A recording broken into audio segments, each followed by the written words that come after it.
Hello, everyone. Thank you for joining us today for this Edmonton Housing Month Speaker Series presentation, part of the local effort to recognize National Housing Day on November 22nd and to highlight some of the work being done in the Edmonton area to support housing solutions for everyone. Please be sure to visit housingmonth.ca and register for the rest of the presentations hosted by our sector partners. And with that, I will hand this over to Emily, Chief Programs Officer at Homeward Trust Edmonton, to discuss a bit about the impact the pandemic has had on housing and homelessness. Emily? Thanks, Brandon. Appreciate the intro and really happy to be here during Housing Month. I know a lot of our colleagues have presented to date. Just a little bit before we get started, wanted to make sure that we took a moment to acknowledge where we're coming from today. So as many people talk about, but let's just take a moment to reflect on, we're on Treaty 6 territory, which is really the home of many traditional and ancestral lands of our First Nations, Métis and Inuit people. So there's such a diverse group of people that we work with at Homeward Trust and that live on this land, which include the Cree, the Blackfoot, Dene, Iroquois, Anishinaabe, Saulteaux, Ojibwe, Nakota Sioux, Inuit, Métis, and many, many others whose footsteps have marked this land for a very, very long time. We acknowledge their stories, their language, and their culture, and acknowledge that we are visitors on this territory working here. Also, just for mentioning two folks that might not be joining us from Treaty 6 territory, we acknowledge that people might be joining us outside of Edmonton and area and really across Turtle Island, which is what is known as Canada today. So thanks for joining us. It is definitely a snowy day today. Many people I know are stuck in their driveways or couldn't get the garage door opener or stuck in a snowbank. So maybe the pandemic has given us an opportunity with being able to meet virtually. As mentioned, my name is Emily Rattan. I go by the pronouns of she and her. I'm the Chief Programs Officer at Homeward Trust. And what that simply means is that I have the opportunity to work with both our internal staff and then our funded and contracted agencies across the city on our work to end homelessness, which I'm here to talk a little bit about today. So I actually can't see you if you're joining the webinar. I do have my contact information at the end of the webinar, including my cell phone and email. So I'm happy to hear from anyone. I think our webinar organizers will field any questions as well at the end. I'm actually really excited to present today. I have a lot going on in my house. I'm babysitting some dogs, so hopefully they'll be quiet. I've closed all the blinds so they can't get any distractions.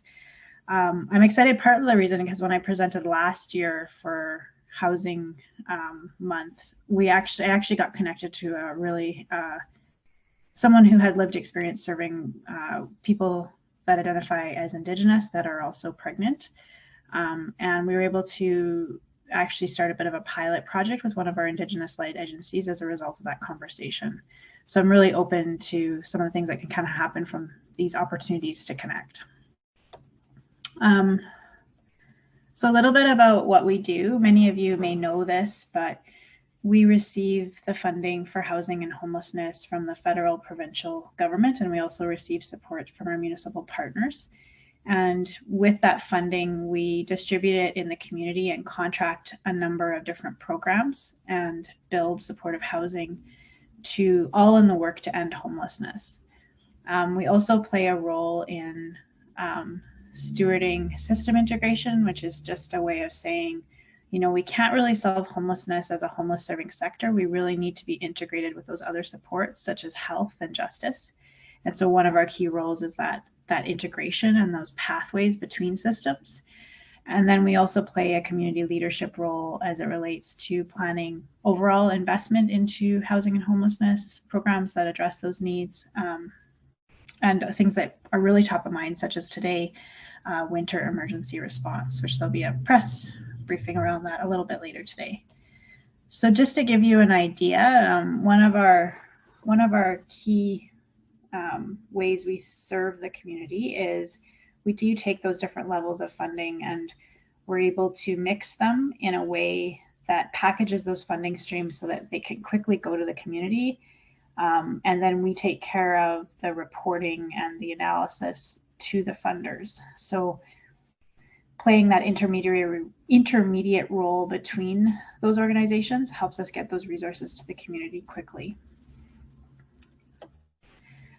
This is really my space that I love to talk about, and that's really program fundamentals. And if you just take a step away from the slide or think about the slide as a continuum, it really helps to think about all the different programs that are out there that are funded or contracted by Homeward Trust.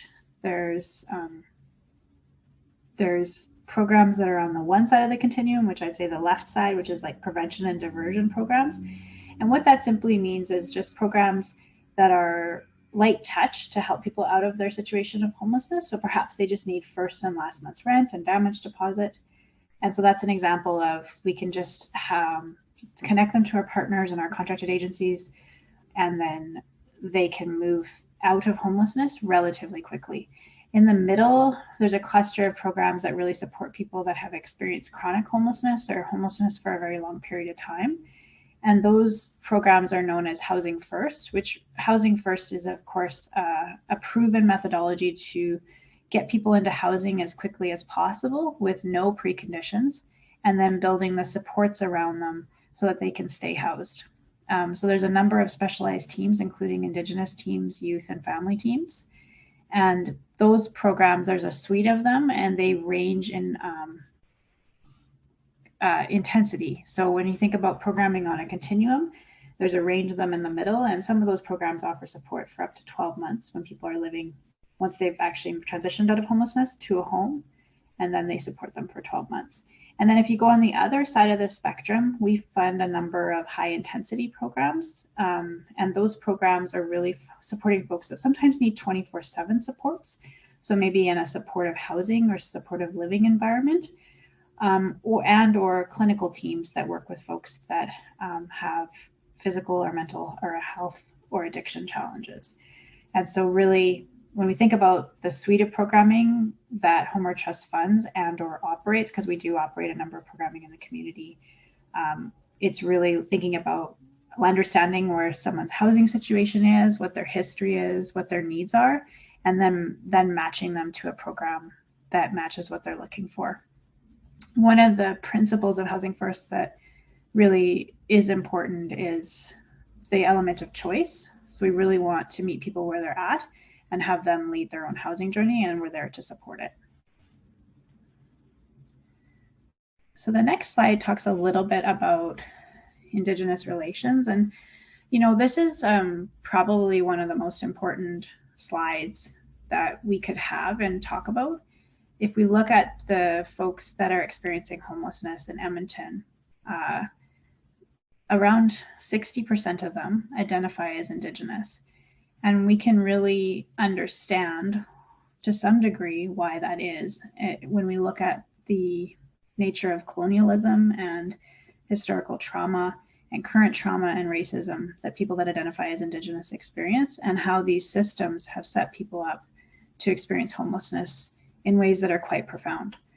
And so because we are serving so many people that identify as Indigenous, really our work to connect with knowledge keepers, elders, and the Indigenous community needs to really be at the forefront of both our governance, engagement, and our program delivery. And without that being at the forefront, we're not really serving the community that we need to serve. So from a governance perspective, there are 4 Indigenous board members out of 9. We also have an Indigenous Advisory Council. So all programs go through the Indigenous Advisory Council before those programs are recommended to the board for approval. We do have a number of staff and elders that support our work. One of the key ways that we do that is obviously we have all of the contracted staff in the community that work at the community service agencies that are our partners. So we're talking about hundreds of people. There's follow-up support workers that work with clients after they've been housed. There's the housing outreach workers that work to get someone housed, like go to viewings, fill out applications. And then there's all the contracted staff that work in supportive housing sites and some other sites that are residential, like people live there. And so you think about that group of people, it's a large group of people, and really it's a group of people that you know, we see a lot of ads and stuff out in the world acknowledging frontline workers, but rarely do we see an ad acknowledging the frontline worker of the groups that work in supportive housing or shelters. And understanding that their work has been classified as an essential service right from the start of the pandemic really underscores the work that they're doing. So you can imagine being one of those workers working in the community and then identifying as Indigenous yourself, and or working with participants or clients or guests, depending on where you work, who also identify as Indigenous. And how can we create meaningful pathways to connecting people to their culture? And that's one of the primary work that we do is really making sure that those cultural connections exist, so that people can get connected and then also help the participants or guests or clients that they're working with also become connected. Really proud to say that in the city of Edmonton, we have 2 Indigenous-led agencies that are leading housing teams, and also 2 that are leading youth housing teams. I believe we're the first Indigenous-led housing team in Canada. And we also have Indigenous-led organizations operating supportive housing sites and really being the leaders in the space of how to serve folks from an Indigenous holistic view. So really important work in this space. We are not experts in this space. We look to our knowledge keepers and our elders and our community leaders to really work through how we can better support connections to culture, but also better support leadership in this space in terms of having Indigenous-led organizations leading the work, and then of course having it reflected in our governance structure. So yes, homelessness in Edmonton, it has went up since the pandemic started. Just to give you an idea, just go to this slide. This is something called the by name list, so the BNL, by name list of people that have connected to the homeless serving system and are experiencing homelessness. And you'll notice there that we've went up about 1,000 people since the start of the pandemic who are experiencing homelessness. That doesn't mean we haven't been housing people, and I'll talk more about that in a minute, because actually housing never stopped in Edmonton. So if we look at a breakdown of the current state of homelessness, there's a lot going on this slide. So I'll just invite you to start with the number 2838, which is those that are experiencing homelessness. So those are the folks on that by name list that I just showed you a list of. This month, there's 128 newly entering homelessness. So sometimes we refer to that as the inflow into homelessness. Housed this month so far would be 116 people. On average, we're housing clients and dependents of about 140 a month. And then you'll notice they're supported by housing programs. That's the folks that we have in caseload or living in supportive housing. So once someone's housed, there of course needs often, not all the time, need support to stay housed and get connected to services. And so those are the number of folks that we're working with them from a case management perspective. If you look at the gender breakdown, it's more folks that identify as male are experiencing homelessness, but it's marginal. As I mentioned there, 61% identify as Indigenous. The location is something to be noteworthy. That's interesting. 55% of the folks are unsheltered and 15% in emergency shelter. So provisionally accommodated could mean couch surfing, it could mean staying at friends, it could mean being in a hotel. It means that you're housed, maybe you have shelter, but you're not housed, you don't have a lease, you don't have a mortgage, you don't have something that protects your rights to housing. And then you'll notice the age breakdown there with the bulk of folks that are experiencing homelessness in the 25 to 44 range. We have a lot to be proud of in Edmonton. We have a lot to be proud of, but we have a lot of work to do as well. Over 13,000 people have been housed since 2009. And really, Edmonton is one of the leaders in Canada in terms of other cities being required by the federal government to really model their coordinated access system after Edmonton and our housing first approach. So when I say coordinated access system, what that simply means is that we have one system in Edmonton so that if you're experiencing homelessness, you can connect with any of our 60 plus partners and be connected to the homeless serving system and resources. I wanted to talk a little bit about pandemic response and adaptation. I feel like I missed a slide. No, I didn't. Sorry. I might be making you dizzy by flipping about. I apologize for that. So obviously, the pandemic has been challenging for everyone in different ways. I heard a quote early on in the pandemic from the CBC Current show, Matt Galloway. I just want to give credit. I don't know if he said it, but it was one of his guests. And he said, you know, we're all in the same storm, but we're in very different boats. And I think the pandemic really underscores that we all have a very different experience with with the pandemic. And when you overlay homelessness on top of a public health emergency, it really underscores that being homeless is actually a public health emergency. One cannot self-isolate when they don't have a home. And, you know, it just really underscores the crisis that we're in terms of needing to respond. So there has been a huge amount of work done by the homeless serving agencies in the city to open up the Expo Center, Pikawiwan, which was one of the largest encampments in Edmonton's history, and then Tiponawa. And so those were facilities that were opened up to really respond, especially to the daytime needs of people that are experiencing homelessness. Because if you can imagine that, I mean, everything closed, libraries, drop-in centers, public places. And so folks that normally access services at those places had nowhere to go. So that's been part of the pandemic response that we've worked with community partners on. With our community partners, we've also opened up 5 sites, which are known as bridge housing. And so that gives over 400 places to stay at hotels. So just to help transition someone from off the street into a hotel and then get them to housing. We've also adapted a number of our approaches so that we could rapidly transition people to housing by providing them those light touch services, which are sometimes known as diversion, which I kind of referenced on the continuum earlier. I'll talk quite a bit more about bridge housing in a few minutes, but I just wanted to give an overview of that. I really just want to take a moment to just acknowledge the magnitude of this slide. I remember March 12th was a really pivotal day in the pandemic where I think there was a number of public health things declared. I don't remember which ones. I think they were more on a national front or international. And I also remember that housing never stopped in Edmonton. And so I just think we have so much to be proud of, but also we really need to acknowledge the frontline workers that actually never stopped housing people, recognizing that it was an essential service.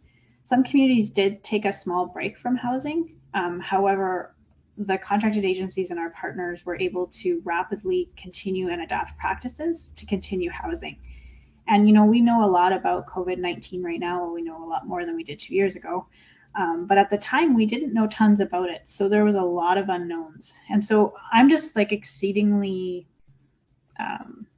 humble to look at the slide and the implications of it in terms of that our housing outcomes were actually have been consistent over pre-pandemic years. And so we've actually overall went up 5% in the number of housings per month over pre-pandemic years during the pandemic. So you'll notice though we have a bit of a dip in August, September, October, and we are aware of that. And that's actually directly related to some staffing gaps, which they've been addressed. So it's just a really interesting slide to really reflect on the amount of work it was to actually increase housing outcomes during the pandemic when practices really had to change. And it just represents just a mountain of investment by frontline staff in that space. So the other thing to highlight is that I did talk about the number of people that are on caseload in the community that are supported by follow-up support workers and supportive housing staff. Well, what's great is that I mean, it's great that we've been able to continue supporting those people that are on caseload that need those supports, but we've actually increased the number of people we support by 13%. We are being featured by Built for Zero Canada, and by we, I mean the sector, in terms of our housing outcomes, because the number of people that were housed that are experiencing chronic homelessness in the country is second. We're second only to Toronto. So there you go. That's the number of people that were housed. So all that being said, there's been a lot of housing activity. However, I did show you that by name list, and I'll just go back to that slide. And you'll notice that even though there's been all this housing activity, there's been a very sharp kind of like a hockey stick up, like a shape of a hockey stick,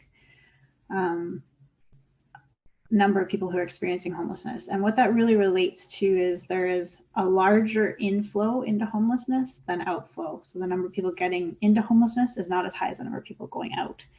And so we have a lot of work to be done to optimize that. Part of our challenge is integrating across to other systems, looking at how we can shorten the housing journey from street to finding a home. Right now it's 45 to 50 days on average, but we do have some folks living in bridge housing sites that have been there much longer than that.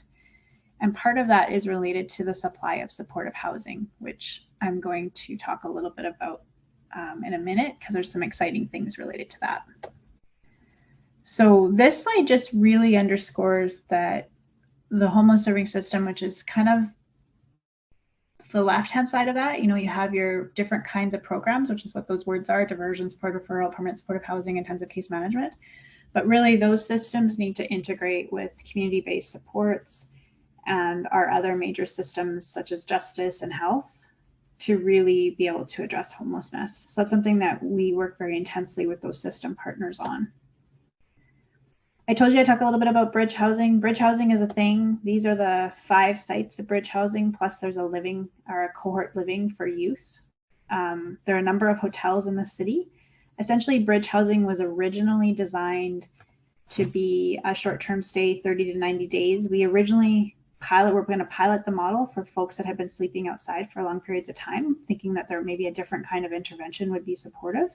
However, that was quickly adapted for part of pandemic response, which is now we have over 400 units of hotel stays for folks that either need to isolate or need a place to stay while they find safe, sustainable, and permanent housing.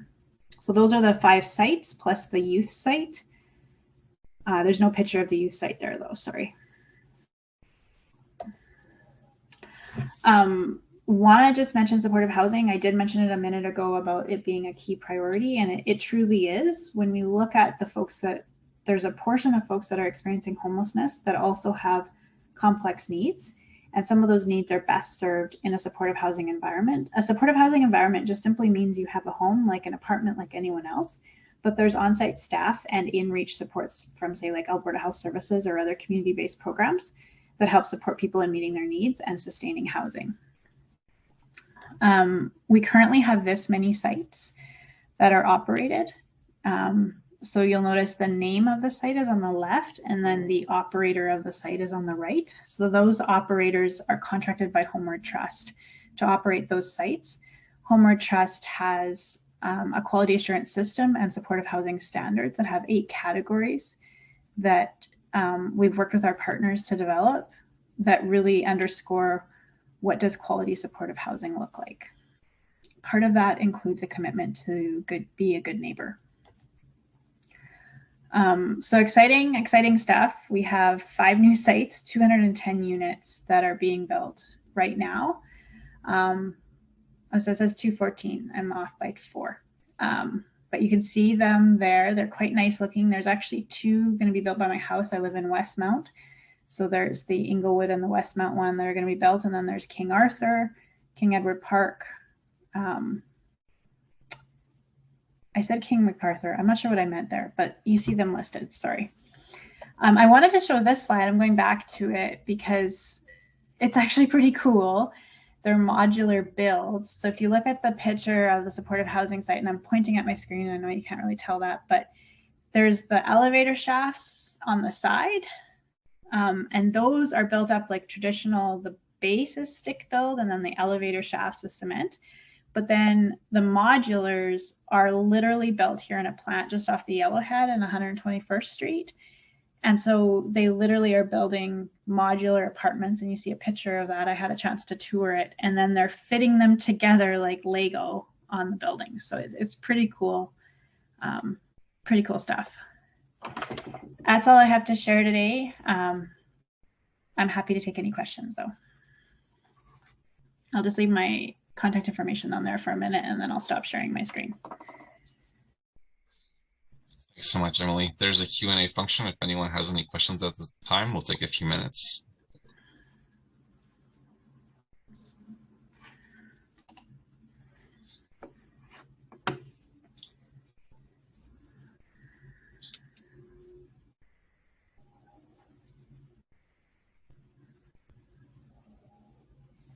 Your presentation answered all of the questions.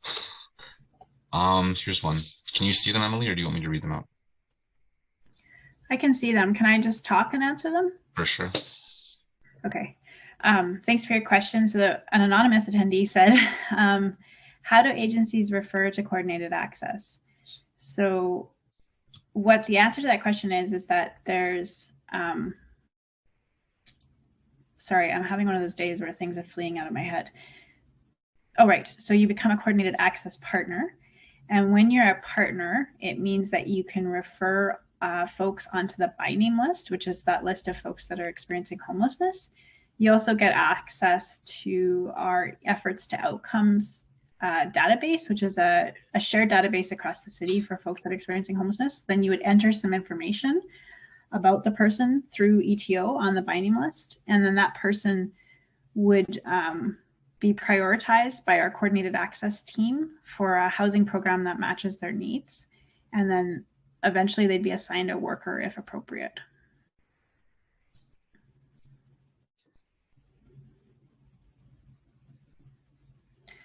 I think I missed a question, so I'm just gonna go back. It said which Indigenous-led agencies? So I'd like to just answer that question. I just don't see it. Oh, I see it now. Okay. There's IAW, Institute for the Advancement of Aboriginal Women. There's Naganan Housing Ventures that operates a couple different sites.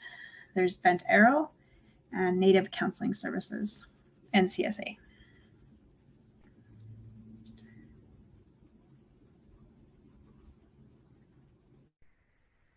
Yeah, for sure. So Lisa Kircher says, you said your practices changed during COVID with better outcomes. Are these lessons or practices that we will take beyond the pandemic?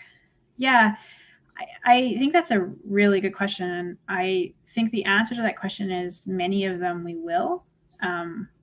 Part of it has been being flexible in terms of how we apply housing resources. So we've been able to invest in rapid housing initiatives using diversion dollars, which we're actually just in the process of figuring out how to scale up again right now, based on our learnings at the start of the pandemic with the major facilities like Tipanawan and the Edmonton Expo.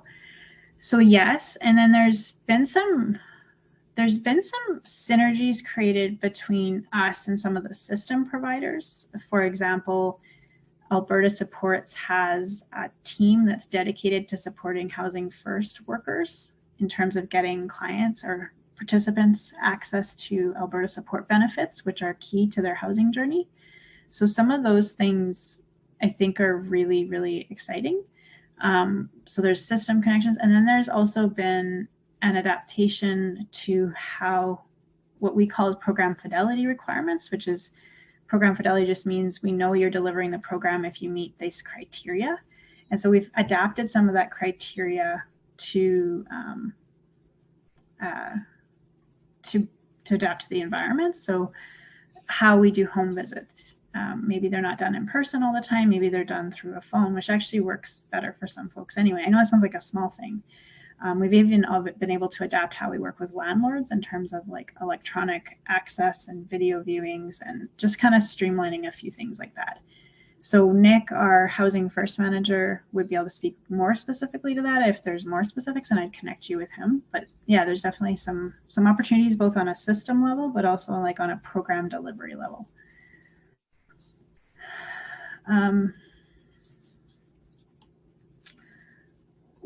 Ben Livingston, can I just keep going?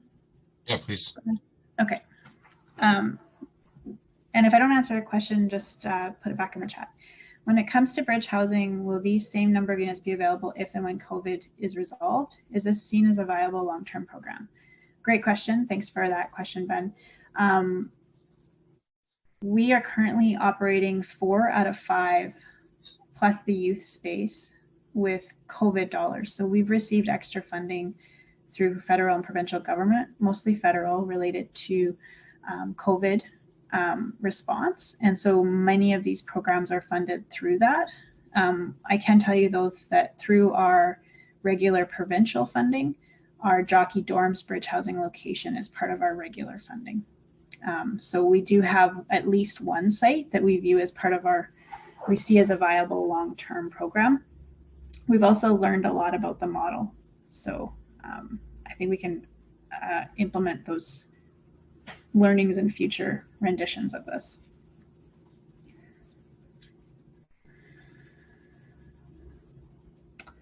Lucas Stone asks, in your experience, what are the specific reasons for the increase in inflow to homelessness beyond just the pandemic? Yeah, it's a really complex question, obviously. There are a number of crises happening right now. One of them is also the drug poisoning crisis. So many folks are experiencing overdoses. In fact, we've seen this at an alarming rate. And moreover, people are also dying of overdoses much quicker. So we do have that as an overlay. We also have a number of benefits that have changed for folks. And so that affects their ability to continue to support themselves in housing. So that can also have an impact. And then we see system impacts as it relates to access to other services that we all want to access in our community that are limited.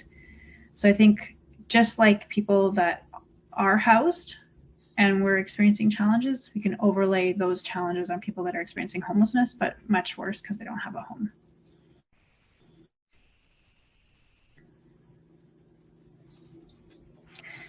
Denise Davey asks, did you have the full support of your city council from the onset? If not, how did you make that happen? We work very closely with the housing and homelessness branch at the city of Edmonton. And so the contacts there are Jackie Ford and Crystal Kajenner. And we work very closely with them to bring information to city council. And city council has been extremely responsive as it relates to leading advocacy for resources to address housing and homelessness. And beyond that, city council has also supported a lot of investment into the space, including supporting opening up shelters, supporting opening up day programs, and also capital investments related to supportive housing. It definitely seems to be a priority both for administration and city council. I'll just add one thing, even though I just said I answered that question. One of the reasons that I actually, for somebody who might know this, I transitioned from the city of Edmonton, the city manager's office, to Homeward Trust about 3 years ago. And one of the reasons I did that is I just felt like in Edmonton, we were really, really poised to really respond to homelessness. And I really wanted to be part of that response because the city and the other partners in the city, or in the city, are working very closely together. Lisa Kircher asked, do you do any outreach within the mutual aid groups operating right now that have been formally taken the place of Peekawewin, Water Warriors, Prairie Sage Protectors? I think Bear Clan is part of that group too, right, Lisa? Yeah, for sure we do. We have a gentleman on our team, his name is Mo, and he is part of our dispatch services. We have a number of funded outreach teams with the city, and we work very closely with other partners in the city. And what we've done is we've actually had Mo reach out to the mutual aid groups to better understand what kind of needs they have and seeing how we can work together. We're also participating in convening with the mutual aid groups with the City of Edmonton.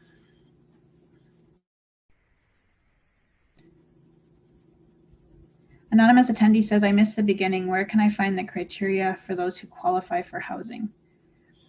Don't totally understand what you mean by criteria for qualifying for housing. Housing First model is built on that everyone qualifies for housing. There's no preconditions to getting housing.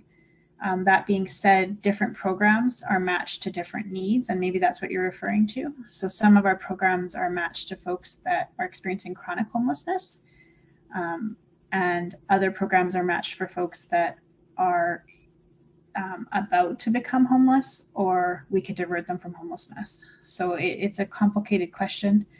I encourage you to contact me at my email or my phone there, and we can get into it more or provide more information in the chat.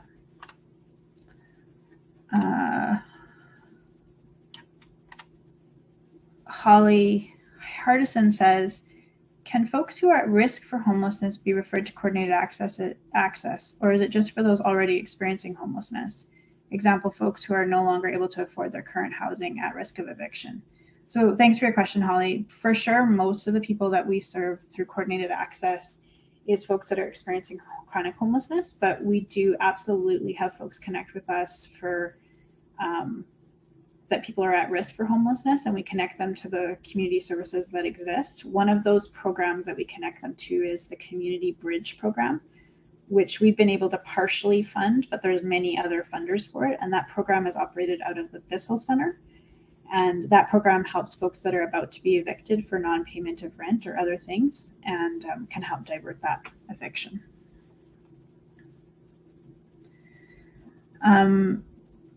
I'm sorry if I'm going to get the pronunciation wrong. Ishbarala, do you cooperate with full capital regions such as Sherwood Park? It's a great question. Our funding is currently, our normal core funding is currently limited to Edmonton. That's how we're set up as the community-based organization and the community entity for both the federal and provincial governments. However, what has been like a, I guess, a blessing, if you will, of the pandemic is that our additional funding we were provided as part of pandemic response didn't have city restrictions. So we were able to respond regionally. And most of that regional investment has been in the nations that surround the city, and serving, and also groups that serve primarily Indigenous populations that are moving to an urban center.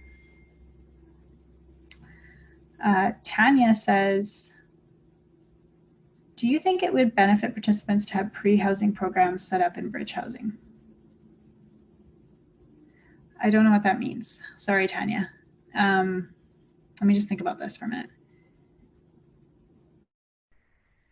So maybe what we're saying here is just, if you can add more to the chat, please do. This system isn't awesome for the back and forth, obviously, but maybe what we're saying is, like, is there some sort of program that they could go through when they're in bridge housing to help them get ready for housing? And obviously with Housing First, okay, Tanya says yes, awesome. So with Housing First, there's nothing to do to pre-qualify for housing. That's one of the tenets of the Housing First model that's been proven to work. And so it's really about getting people into housing and then building the supports around them. That being said, there's some folks that I mentioned in the presentation that have really complex needs, and they're really not able to live in market housing because there isn't the adequate supports in market housing. And so what we do is we have a number of teams that work with folks through Alberta Health Services. So for example, Alberta Health Services just put a new team at the Sands Bridge Housing site to help with addiction and mental health supports and physical health supports. And then we have contracted George Spady, one of our key partners, to have a clinical mobile support team for the folks that are living at Travel Lodge West. So there's all sorts of connection to community services that happen while they're living in bridge housing. It's not as a qualifier to go to housing, but it's to provide help with getting stable and meeting their needs, and then hopefully we can transition to housing.